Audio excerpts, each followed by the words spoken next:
शांति। वाणी चल रही थी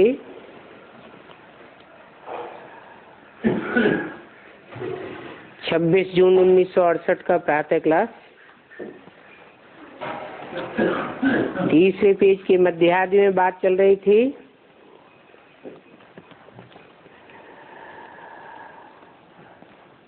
ईश्वरीय प्रसाद तुम बच्चों को मिलता रहता है। ये ईश्वर का रचा हुआ यज्ञ है।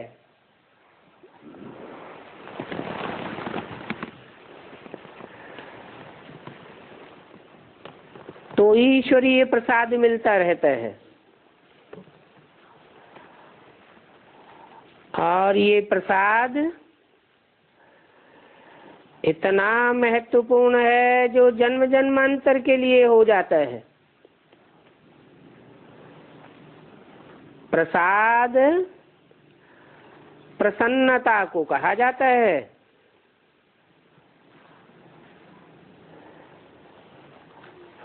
और ये प्रसन्नता का प्रसाद रुद्र ज्ञान यज्ञ से ही मिलता है, क्योंकि खुद रुद्र आकर के इसमें बैठ रुद्र ज्ञान यज्ञ रचते हैं।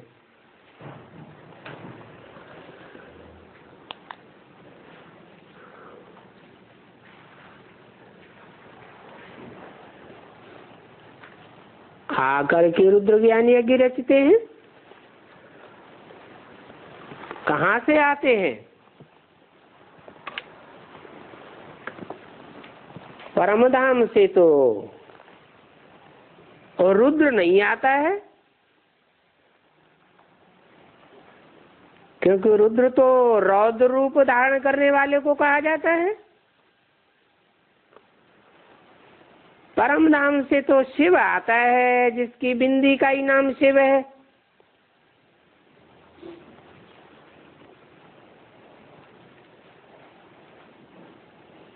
शरीर बदलते जाते हैं तो नाम भी बदलते जाते हैं।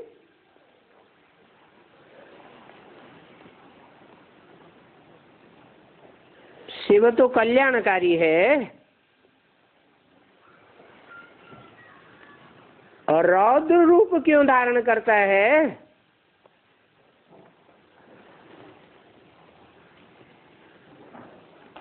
क्योंकि रावण राज्य में संसार की इतनी दुर्गति हो जाती है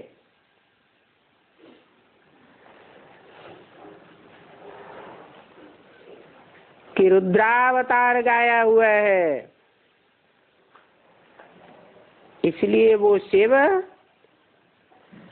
जब शरीर बदलते हैं तो नाम बदल जाता है।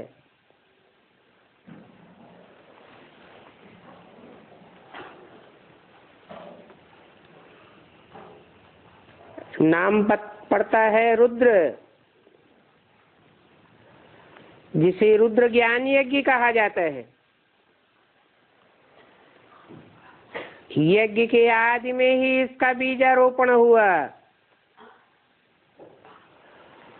और आदि में भी बीज रूप तेज धारण करके और रौद्र रूप भी धारण किया।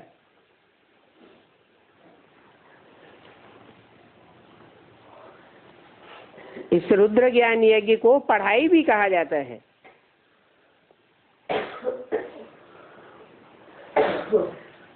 तो रुद्र शिव बाबा ही है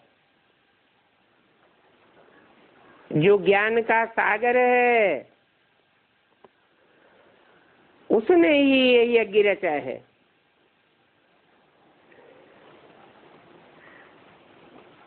ये कोई मैटेरियल यज्ञ नहीं है, ज्ञान यज्ञ है। ज्ञान देने के लिए रचा है। तो ये रुद्र ज्ञान यज्ञ अक्षर बिल्कुल ठीक है।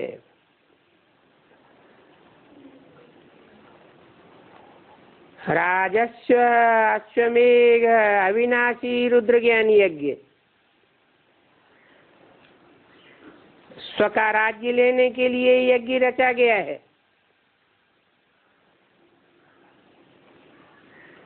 तो स्व का राज्य पाना है,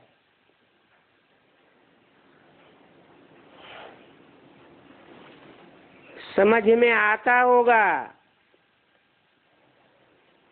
इनको यज्ञ क्यों कहते हैं।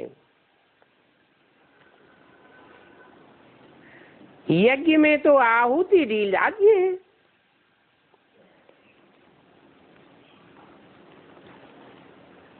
वह लोग जो आहुति डालते हैं वो तो स्थूल आहुतियां डालते हैं, बहुत कुछ डालते हैं। जो भी डालते हैं सारा ही कीचड़ पट्टी।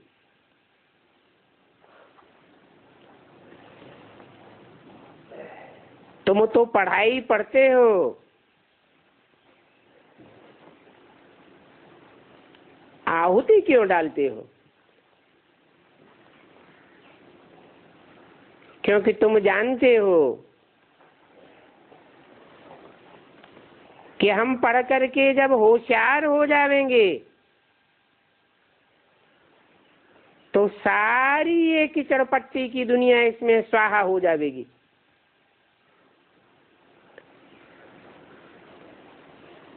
यज्ञ जब रचते हैं तो पिछाड़ी के टाइम जो भी सामग्री होती है आखिरी आहुति में सब डाल देते हैं। उसे शंकर की आहुति माना जाता है।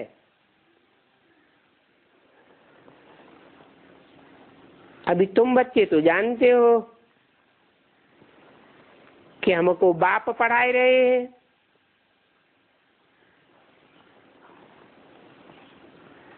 अब पढ़ाने के लिए तो मुख चाहिए।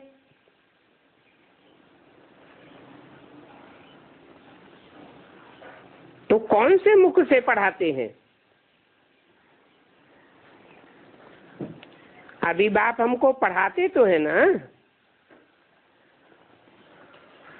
परंतु बाप तो बहुत साधारण है।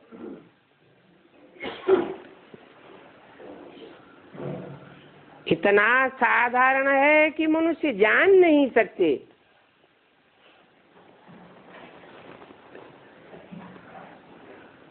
मनुष्य बेचारे क्या जाने।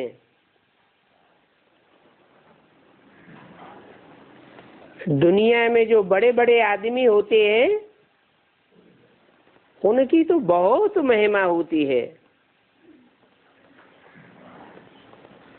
और बाप देखो कितना साधारण बैठा हुआ है, तो मनुष्यों को कैसे पता लगे?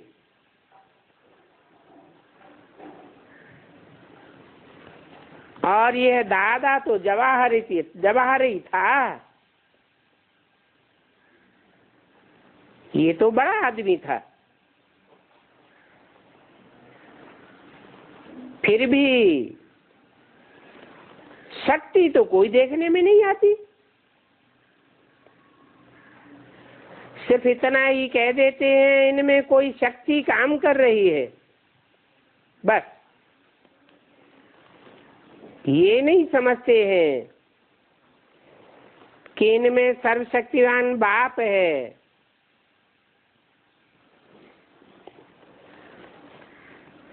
तो बाप गुप्त वेश में आते हैं,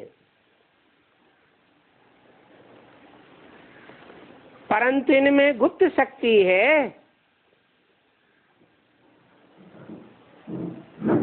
और वो भी आई कहां से?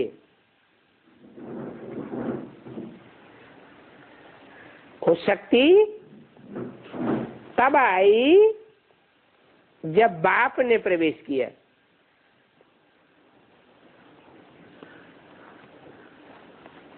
तो बाप का जो खजाना है वो ऐसे थोड़े ही देते हैं। तुम सारा खजाना योग बल की शक्ति से लेते हो। योग किसे कहा जाता है? योग माना लगन, लगाव, अटैचमेंट। जितना जिसका अटैचमेंट होता है, बाप के साथ लगाव होता है, लगन होती है, उस लगन के आधार पर उसे शक्ति मिलती रहती है और जन्म जन्मांतर की शक्ति मिलती है योग बल से, क्योंकि वो तो सर्वशक्तिवान है ही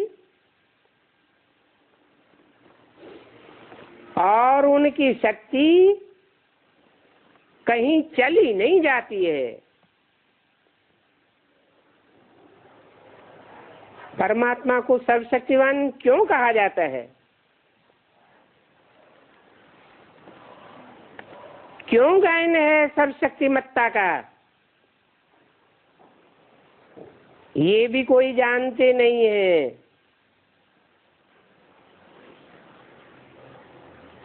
क्योंकि सुदर्शन चक्र देहधारी कृष्ण को दे दिया है और वह कृष्ण उस चक्र से क्या करते हैं? दिखाते हैं, सभी का गला काटते रहते हैं।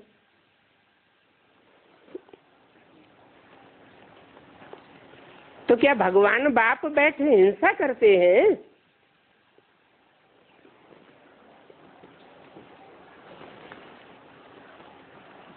ये तो देह अभिमान रूपी दुम्ब है जो आत्मा के साथ लगा हुआ है। तो भक्ति मार्ग में दिखाते हैं कि सुदर्शन चक्र से देह अभिमान का गला काट दिया। सिख लोगों ने भी सुदर्शन चक्र को कॉपी किया है। लड़ते हैं तो चक्र से गला काट देते हैं। तो भक्ति मार्ग में सुदर्शन चक्र हथियार के रूप में समझ लिया है। वास्तव में ये कोई स्थूल हथियार नहीं है। इसका नाम ही है स्वदर्शन चक्र। स्व माने आत्मा, दर्शन माने देखना, चक्र माने 84 का चक्र। 84 के चक्र में अपनी आत्मा की स्थिति को देख लेना, भाप लेना।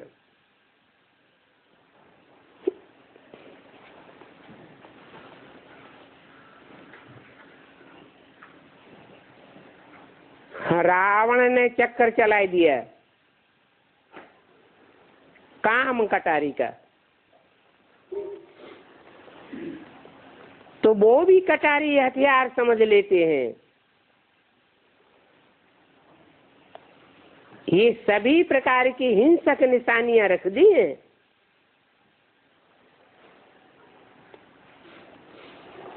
बाप तो आकर समझाते हैं, हिंसा तो बाहुबलियों का काम है और तुम तो डबल अहिंसक हो। स्थूल हिंसा भी नहीं करते हो और काम कटारी की हिंसा भी नहीं करते हो।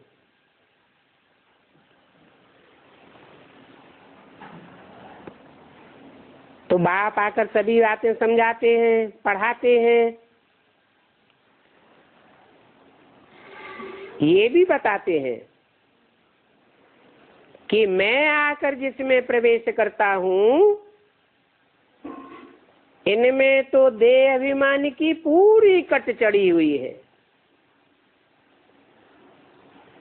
पूरी माने औरों में तो परसेंटेज कम है, लेकिन इनकी तो परसेंट सबसे जास्ती है। इसलिए इनमें कहा, इसमें भी नहीं कहा। इस षष्ठी रूपी रंगमंच के दो ही मुख्य पार्टधारी हैं, हीरो और हीरोइन के रूप में।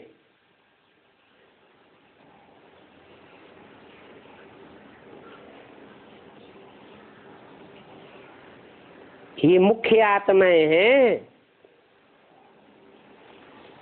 राम और कृष्ण की आत्माएं हैं। आदि के जन्म में ये 100% सतो प्रधान बनती है और अंतिम जन्म में 100% तमो प्रधान भी बनती है। तो इनमें ही मैं प्रवेश करता हूं।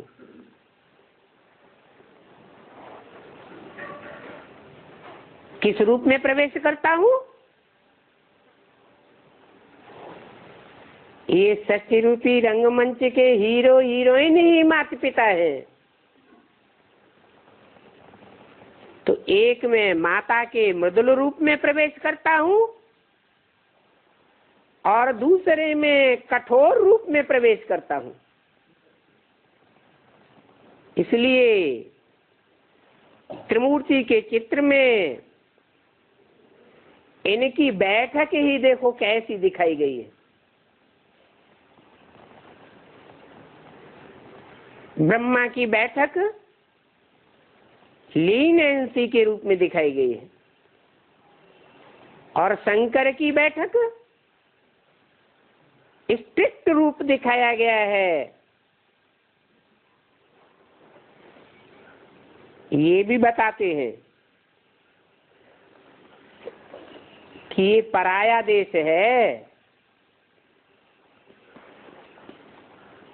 पराये शरीर में इनके ही बहुत जन्मों के अंत में आता हूं।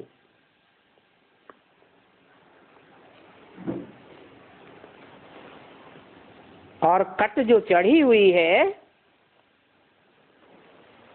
वो कट तो कोई भी उतार नहीं सकता सिवाय एक सतगुरु के। कट उतारने वाला एक ही गुरु है, बाकी तो सब नंबरवार झूठे हैं। उनको सतगुरु नहीं कह सकते।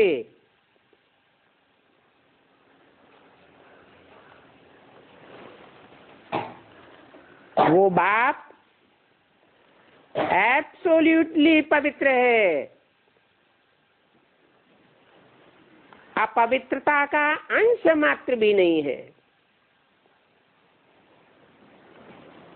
और ये बात भी तुम बच्चे समझते हो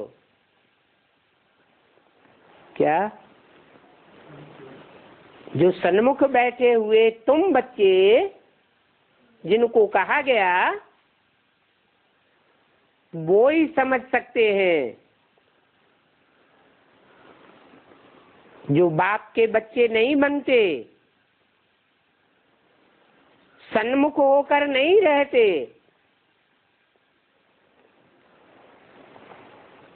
क्योंकि सन्मुख होना भी दो प्रकार का है।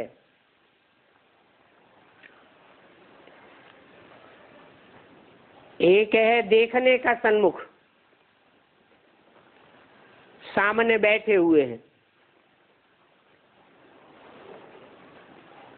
और एक है अंदरूनी सन्मुख, अंदर से भी सन्मुख। मन के संकल्पों में भी कोई विपरीत संकल्प नहीं चलता है। संकल्प मात्र भी अगर विपरीत संकल्प चलते हैं तो इससे साबित होता है कि रामकृष्ण वाली आत्माओं के साथ पूर्व के 63 जन्मों में कहीं न कहीं विपरीत कर्म किए हैं।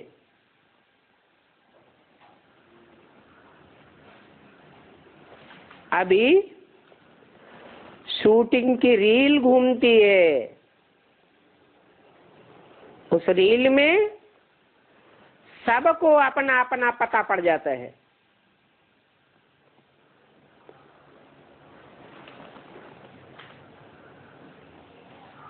कि हमारे अंदर बाप के बरखिलाफ कितने संकल्प आते हैं। कोई कोई तो विपरीत वाचा भी चला देते हैं, जिसके लिए बाप कहते हैं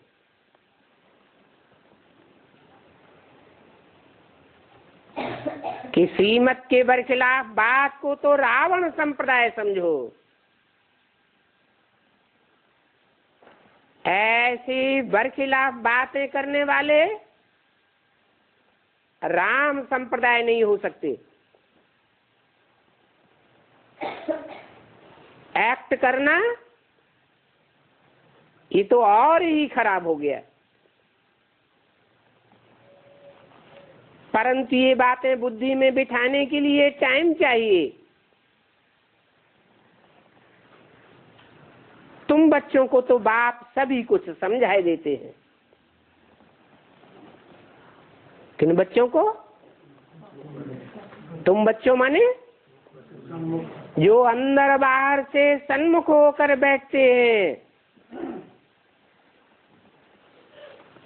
बाप बच्चों को सब कुछ विल कर देते हैं। ज्ञान का सागर है तो ज्ञान की कोई भी पॉइंट अपने पास नहीं रखते। शांति का सागर है तो भी पूरा अर्पण करते हैं। सारा विल कर देते हैं बच्चों को और सभी कुछ समझाते हैं, बताते हैं कि इन पर पूरी कट चढ़ी हुई है, इनमें ही आते हैं और पुरानी दुनिया में आते हैं।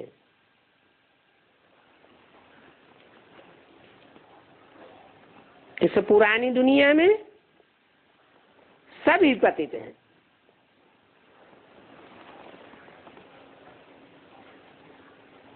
ये भी बताते हैं। परंतु सबसे जास्ती पतित कौन है?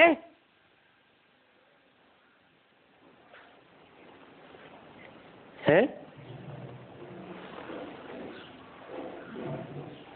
जो सबसे जास्ती पतित बनता है 63 जन्मों में, उसको कहते हैं बड़े से बड़ा कामी कांटा। उसको ही आके बड़े से बड़ा किंग फ्लावर, कमल का फूल बनाते हैं।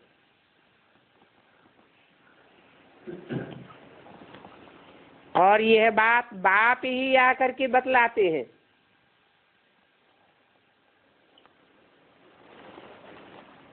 औरों में इतनी शक्ति नहीं है जो इतनी सच्च बात बता सके। मैं उस रथ में ही प्रवेश करता हूं। उस कह के दूर क्यों कर दिया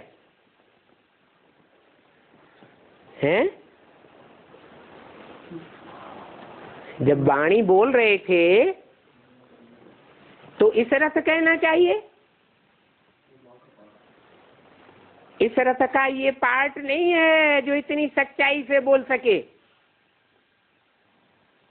मैं उस रथ में ही प्रवेश करता हूं जो सरेआम बाजार ये बोल देता है कि बड़े से बड़े काम ही कांटे में शिव बाप आते हैं।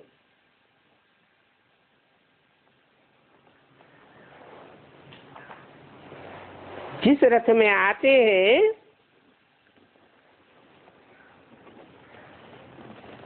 वो सृष्टि के आदि में, कल्प के आदि में हीरे जैसा था। अभी वो ही संग के रंग में आते आते कौड़ी जैसा बना है।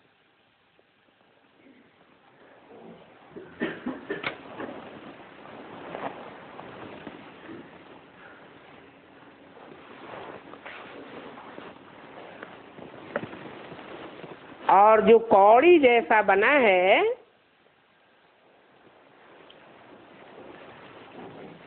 वो भले इस समय करोड़पति बन जाता है,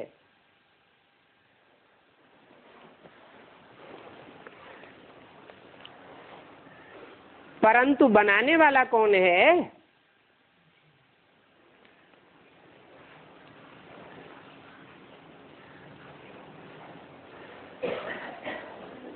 और वो हद का करोड़पति बनाता है या बेहद का करोड़पति बनाता है? बेहद ज्ञान रत्नों का करोड़पति है। हद का करोड़पति तो अल्पकाल के लिए बनते हैं।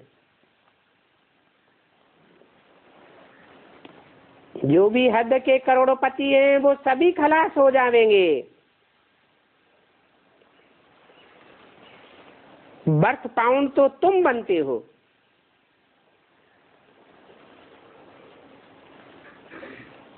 और तुम ही बाप के स्टूडेंट हो।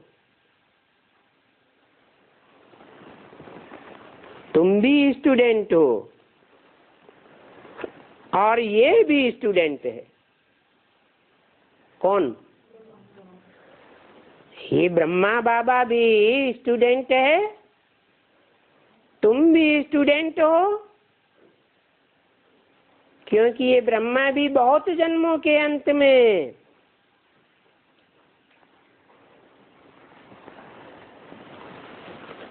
होने के कारण इस पर बहुत कट चढ़ी हुई है।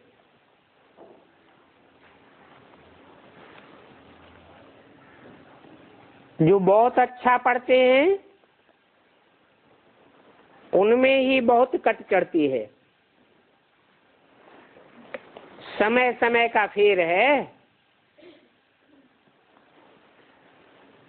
तो वही फिर सबसे जास्ती पतित बनते हैं।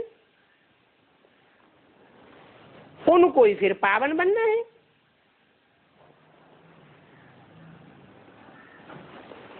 तो ये ड्रामा बना हुआ है। ये कहते हैं मैं ही हूं जो सबसे जास्ती पावन बनता हूं। फिर 84 जन्मों के बाद सबसे पतित भी बनता हूं। तो बाप रियल बातें बताते हैं, छुपाते कुछ भी नहीं है। क्योंकि बाप ही सत्य है। वो सत्य बाप कब उल्टी बात नहीं बतलाते हैं।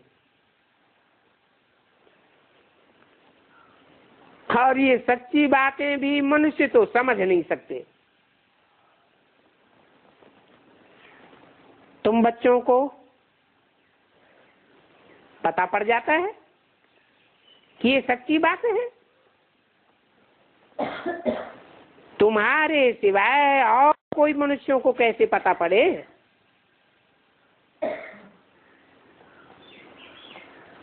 वो मनुष्य तो कहते हैं इनको ब्रह्मा कैसे कैसे हो।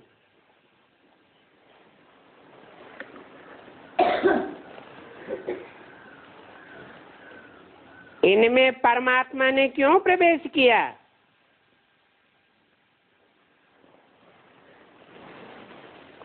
ये बात अभी तुम समझते हो। क्यों प्रवेश किया? क्योंकि इनका ही इनका पार्ट है। इसलिए प्रवेश किया कि जैसे हद की सृष्टि होती है तो बीज रूप बाप बीजारोपण माँ के द्वारा ही करता है।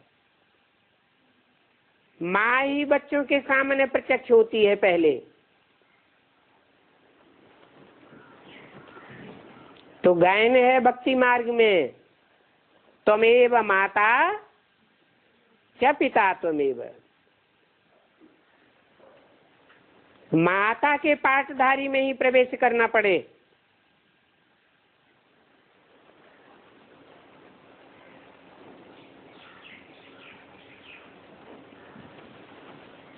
माता ही पहले बच्चों के सामने प्रत्यक्ष होती है, बाप तो प्रत्यक्ष नहीं होता। बच्चा जब बड़ा बने, सगीर हो, तो बाप को पहचाने।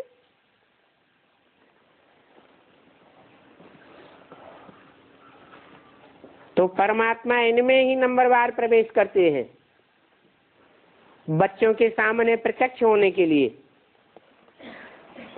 और ये बात तुम बच्चे ही अभी समझते हो।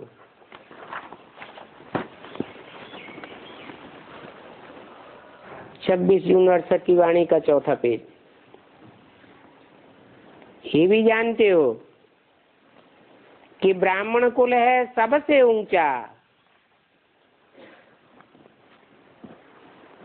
कि देवता कुल ऊंचा है। ब्राह्मण कुल क्यों ऊंचा है? ब्राह्मण तो दुखी भी होते हैं और ब्राह्मण सुखी भी होते हैं, और ब्राह्मण तो नंबरवार भी होते हैं। कोई कमकुरी के ब्राह्मण है, कोई पूरे 18 विश्वा के ब्राह्मण। लेकिन बोला कि तुम्हारा ब्राह्मण कुल है सबसे ऊंचा। तुम्हारा क्यों कहा?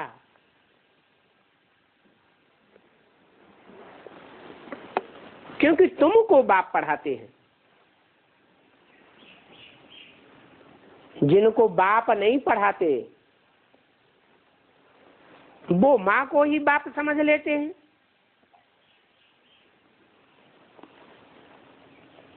परंतु माँ कोई रियल में बाप तो नहीं होती। रियल में तो तुम ब्राह्मण बनते हो पक्के, जो पक्के देवता बनते हैं 84 जन्म लेने वाले।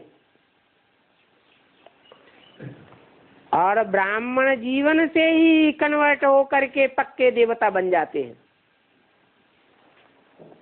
अगले जन्म में नहीं। इसी जन्म में नर से नारायण जैसे बनते हैं। तो तुम बाप के डायरेक्ट बच्चे हो गए ना। उनको डायरेक्ट बच्चे थोड़े ही कहेंगे।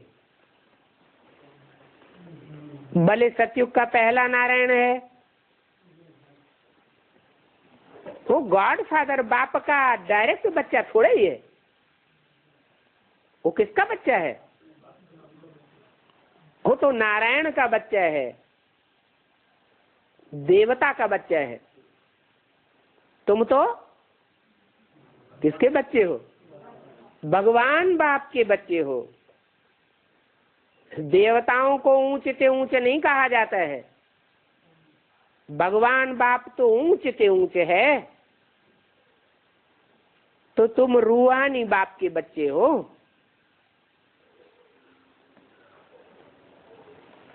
बाकी तो सब है जिस्मानी, क्योंकि 84 जन्म में सब जिस्म धारण करते हैं।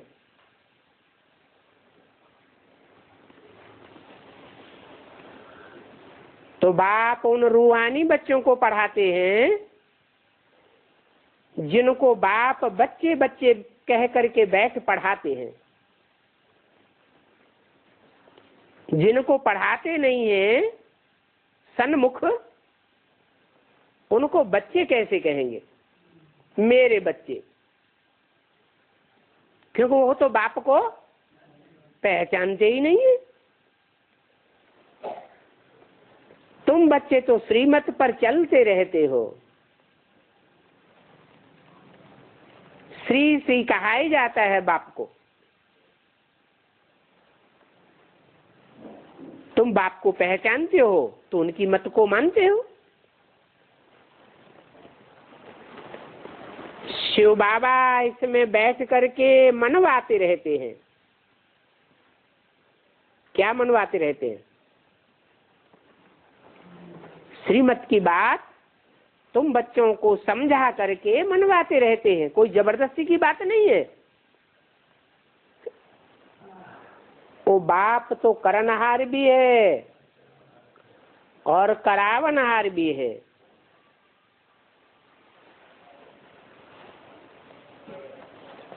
जो भी करते हैं वो सत्य करते हैं, कल्याणकारी करते हैं, इसलिए उनको सत्यम शिवम सुंदरम कहा जाता है। और बच्चों से कराते भी हैं।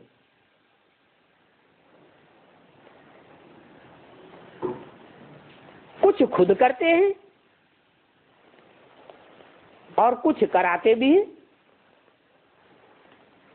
खुद किसके द्वारा करते हैं? ब्रह्मा द्वारा खुद करते हैं। और कराते किसके द्वारा हैं? शंकर स्वरूप के द्वारा कराने वाले भी खुद हैं। वो डायरेक्ट स्वरूप है बाप का, वो इनडायरेक्ट स्वरूप है माँ का। बाकी प्रैक्टिकल में तुम अभी समझते हो। वो बच्चे जो सन्मुख नहीं है, वो समझते नहीं है। समझ को ज्ञान कहा जाता है।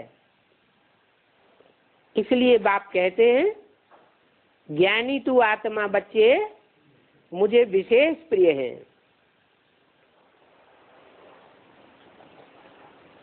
तो प्रैक्टिकल में तुम ही समझते हो, दूसरी की तो कोई चीज है ही नहीं। और शरीर तो पुराना ही लेना है, क्योंकि वनवासी हैं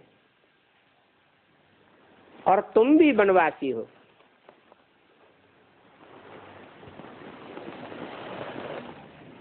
उन्होंने शास्त्रों में दिखाया हुआ है, चाहे महाभारत हो चाहे रामायण हो, कि राम को वनवास हुआ, पांडवों को वनवास हुआ। तो तुम वानप्रस्थ में जाने वाले हो ना। वानप्रस्थी कहो व वनवासी कहो, बात एक ही है। क्योंकि वानप्रस्थ में ही वाणी से परे जाकर के वास करना होता है। इसलिए तुम वनवासी हो। कोई उल्टा सुल्टा बोलता है तो तुम एक कान से सुन करके दूसरे कान से निकाल देते हो, सुना अनसुना कर देते हो, जैसे कि हमने सुना ही नहीं। वनवासी हो ना। शादी होती है तो भी वनवास में बैठते हैं, वनवा में बैठते हैं ना। जाना तो चाहिए स्वर्ग में। वनवास में बैठने के बाद जब शादी होती है तो बाद में जाना चाहिए स्वर्ग में, सुख की दुनिया में जाना चाहिए। परंतु वह तो और ही नरक में गिर जाते हैं। भले कोई बड़े बड़े घर के होते हैं, उनको भी पुराने कपड़े आदि पहना करके वनवास में बिठाते हैं। बनवा में बिठाते हैं ना शादी से पहले। तो ये भी तुम जन्म जन्मांतर के राजा बनने वाले बड़े बड़े आदमी हो, तुमको स्वर्ग में जाने से पहले वनवास में बिठाते हैं। जंगल में जाने वाले को वनवासी कहते हैं। जंगल में तो कांटे ही कांटे होते हैं कि फूल होते हैं? कांटे ही कांटे, फूल बहुत कम। तो बाप क्लियर करके समझाते हैं कि वो जो शादी रचते हैं, साधमाना करते हैं, वो कहाँ ले जाते हैं और तुम कहाँ जाते हो? तो देखो बाप समझाते कैसे हैं। और यही समझने की मुश्किलात है। आत्मा बोल रही है तो आत्मा किस में बोलेगी?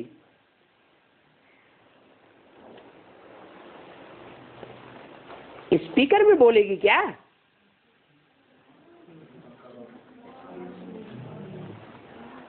जानवर आदमी तो बोल नहीं सकती।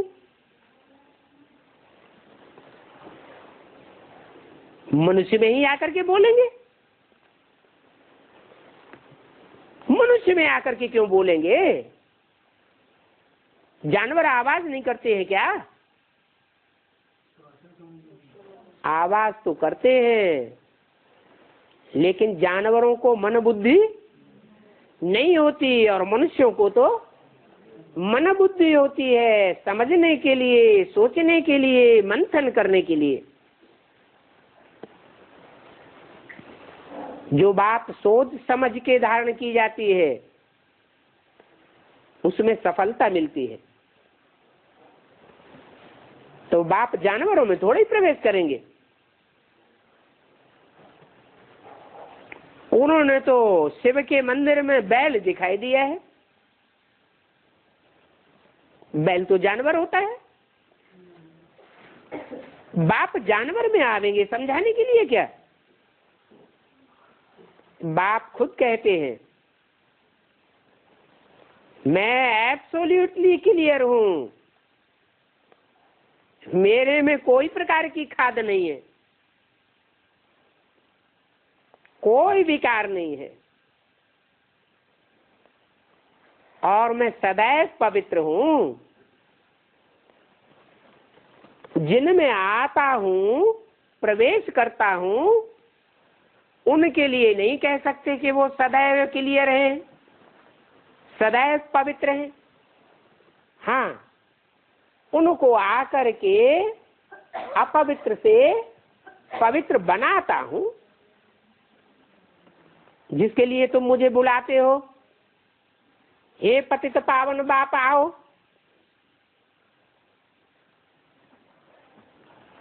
बाकी मैं सारे विश्व का सुनार हूं। जो भी मनुष्य मात्र हैं, जो भी प्राणी मात्र हैं, जो भी शरीरधारी हैं, सब में धातु मिक्स हो गई है।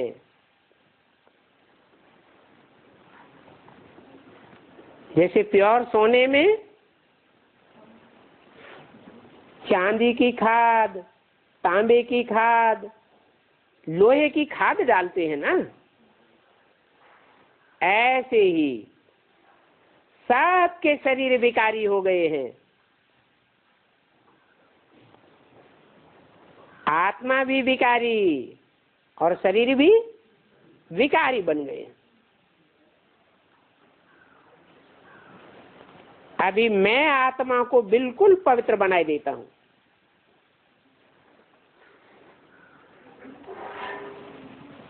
तो मैं पक्का सोनार हूं और धोबी भी हूं। धोबी क्या करता है? है? अरे धोबी कपड़े धोता है। अभी तुम आत्मा को समझ गए हो। वो धोबी जो होते हैं वो तो स्थूल शरीर के कपड़ों को धोते हैं।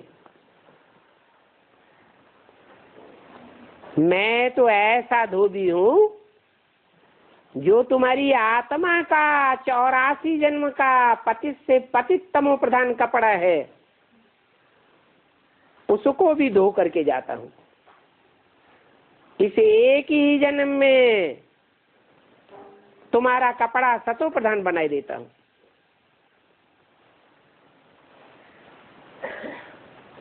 ऐसे नहीं कहते कि अगले जन्म में कपड़ा धोकर दे दूंगा। ऐसी पढ़ाई भी नहीं पढ़ाते। पढ़ने वाले स्टूडेंट कोई ऐसे कहेंगे कि यहाँ इस जन्म में पढ़ेंगे और अगले जन्म में उच्च पद पावेंगे? कोई धोबी को मानेगा? जो धोबी ये कहे कि कपड़े छोड़ जाओ, अगले जन्म में तुम्हें नया कपड़ा मिल जाएगा।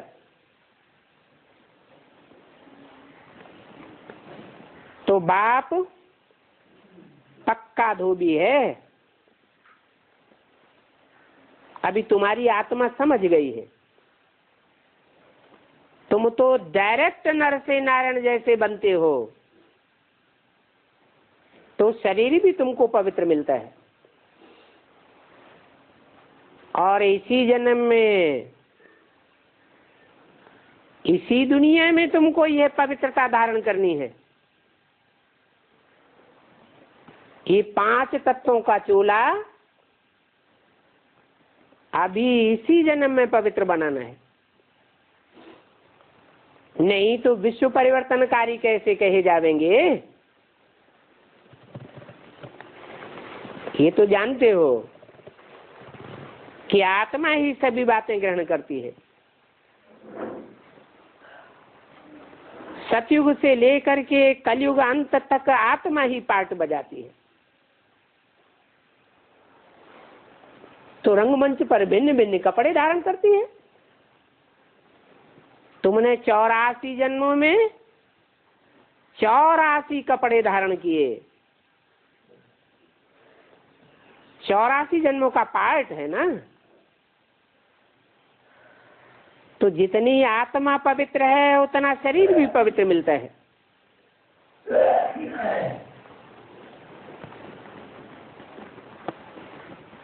आत्मा की पवित्रता के ऊपर सारा मदार है। ये सभी बातें बाप बैठे बच्चों को समझाते हैं, परंतु इन बातों को समझने के लिए टाइम तो चाहिए ना। जम दे जाम दे तो नहीं हो सकता। हथेली पर आम तो नहीं उगाया जा सकता। प्रदर्शनी में कोई थोड़े समय के लिए आवेंगे तो वो क्या समझेंगे? इसमें तो फुर्सत का टाइम चाहिए। आकर के समझें कि मनुष्य से देवता विश्व का मालिक कैसे बन सकते हैं, जो आज तक कोई ने भी नहीं बनाया। वो भगवान बाप आकर के कैसे बनाते हैं? बाप कहते हैं, हे आत्माएं, अभी इस अंतिम जन्म में तुम पवित्र नहीं हो, तब तो 63 जन्मों में तुम पवित्र बनने के लिए बुलाते रहे। अभी फिर तुमको पवित्र बनना है। और ये बात बाप ही बच्चे बच्चे कह करके समझाते हैं। तुम तो कोई को बच्चे बच्चे नहीं कहेंगे ना, क्योंकि तुम तो आपस में भाई भाई हो। बाप बच्चे बच्चे कह करके बात करेंगे तो बच्चों को बाबा का झट तीर लग जाएगा। बाप ही बच्चों को कह सकते हैं कि तुमको लज्जा नहीं आती है, इतना समझाने के बावजूद भी तुम बाप को याद नहीं कर सकते हो, योग योग अक्षर कहते रहते हो। तो बाबा समझ जाते हैं ये तो अभी ज्ञान में बहुत कच्चे हैं। फिर योग कहने से कच्चे कैसे? योग समझ की बात है या याद समझ की बात है? क्यों? याद उसको किया जाता है जिसको कभी अनुभव किया जाता है, आंखों से देखा है, कानों से सुना है, हाथों से स्पर्श किया है। तो इंद्रियों से जो अनुभव किया जाता है वो याद आता है ना, कि उसे योग कहेंगे। है आंखों से जो देखते हैं तो कोई कहता है हमको योग लग गया, ये तो प्रैक्टिकल बातें हैं। और ये प्रैक्टिकल जन्म जन्मांतर तुम करते आए हो। बच्चा पैदा होता है, माँ की गोद में पलता है तो माँ को ही याद करता है। बड़ा होता है, बाहर निकलता है, संगी साथियों के साथ खेलता है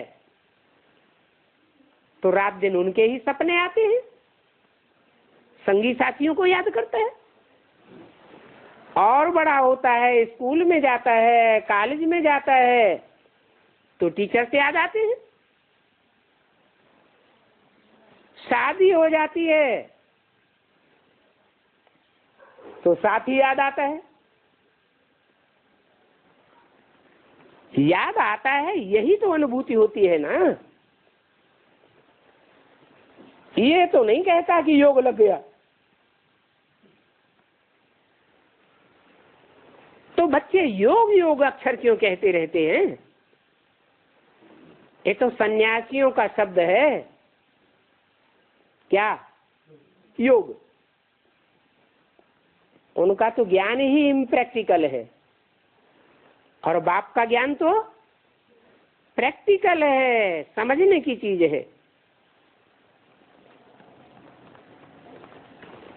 योग अक्षर सन्यासियों आदि का सुना हुआ है, वो तो हठ योगी है जो योग आदि लगाते रहते हैं। उनका तो शारीरिक योग है, यहाँ तो बाप को याद करना है। शरीर तो याद नहीं करता। याद करने वाली कौन है? आत्मा है ना। कहेंगे फलाना टीचर हमको पढ़ाता है, तो वो टीचर याद आता है ना। यहां तुमको पढ़ाने वाला टीचर कौन है? जिसमें प्रवेश करते हैं वो देहधारी पढ़ाने वाला है या पढ़ाने वाली आत्मा है? पढ़ाने वाली तो आत्मा है। जिसमें प्रवेश करते हैं वो तो खुद ही पढ़ने वाला है।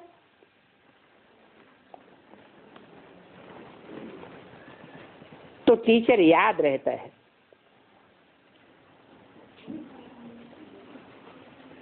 कोई नहीं कहता होगा कि हमारा टीचर के साथ योग है। भारत में योग के लिए मनुष्य कितना माथा मारते हैं। तुमसे भी पूछते हैं कुछ आइडिया बताओ, युक्ति बताओ। अब ब्रह्मा कुमारियों से डरते भी बहुत हैं,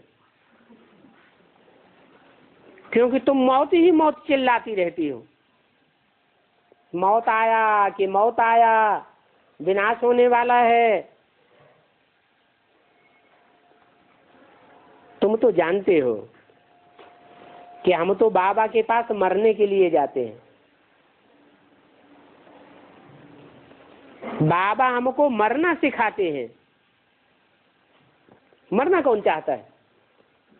मरना माने देह भान छोड़ना। आत्माओं को अपना शरीर छोड़ करके घर जाना है।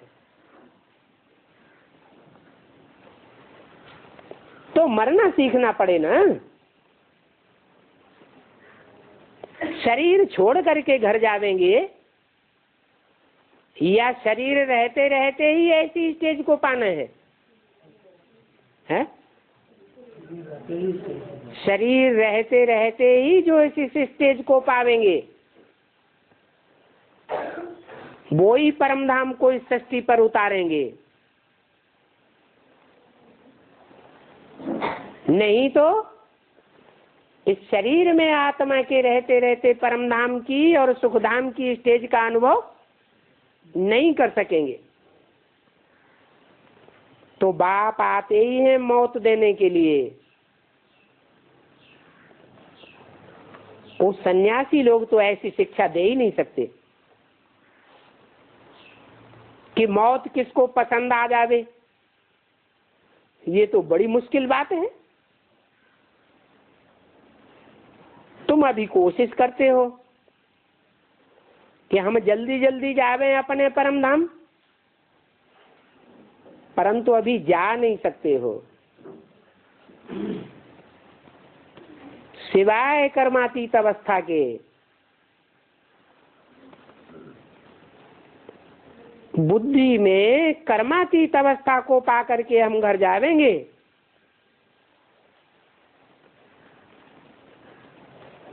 क्योंकि 63 जन्म हम भटके हैं, अभी हम जल्दी घर जावे। हमारे सिर पर 63 जन्मों के पापों का बोझा बहुत है।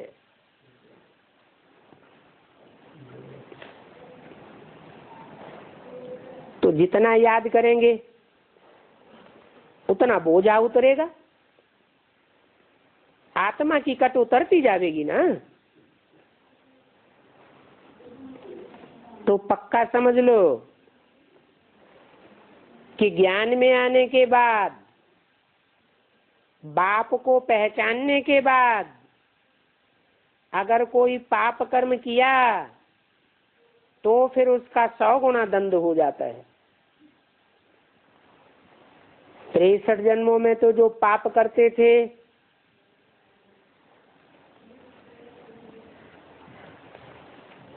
उसका 1 गुना ही पाप चढ़ता था। और बाप को पहचानने के बाद, अंजाम करने के बाद अगर पाप करते हैं तो 100 गुना दंड चढ़ता है।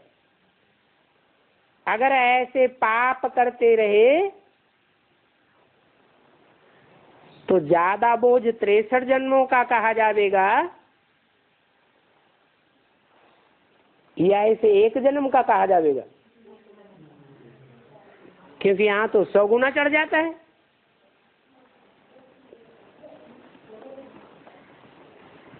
तुम कहते तो हो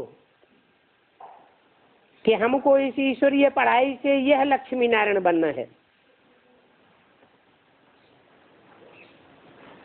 वो लोग तो तुम्हारी बात सुन करके कह देते हैं ये तुम्हारी कल्पना है।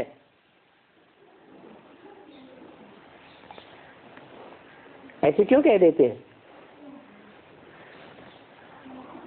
हैं? दुनिया हमारी बातों को क्यों नहीं मानती? क्योंकि दुनिया वालों को हमारी कथनी और करनी में फर्क दिखाई देता है।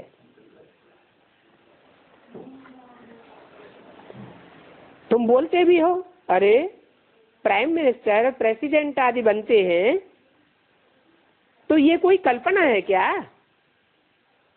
पढ़ाई से ही तो बनते हैं, ये भी ईश्वरीय पढ़ाई है। हम भी ईश्वरीय पढ़ाई पढ़ रहे हैं, तो हम क्यों नहीं नर से नारायण जैसे बनेंगे? लेकिन एक होता है पढ़ना, समझना, मानना और प्रैक्टिकल जीवन में धारण करना, चलना। एक होता है पढ़ना पढ़ाना तो बहुत, लेकिन प्रैक्टिकल जीवन में जीरो। तो उस दुनिया की पढ़ाई में तो ऐसा हो सकता है, यहां तो कथनी में और करनी में एक बनना पड़े। इस सृष्टि का चक्र भी फिरता है, ये कोई कल्पना थोड़ी है। यूनिवर्सिटी में पढ़ते हैं, क्या ये कल्पना है? ऐसे बहुत अक्षर बोलते हैं जो खुद भी समझ नहीं सकते कि कल्पना का अर्थ क्या है। जो बुद्धि में आया वो बना दिया। तो देखो ऐसे ऐसे भी आते हैं, अब उनसे हम क्या बात करें? बाप कोई से गुस्सा भी तो नहीं कर सकते।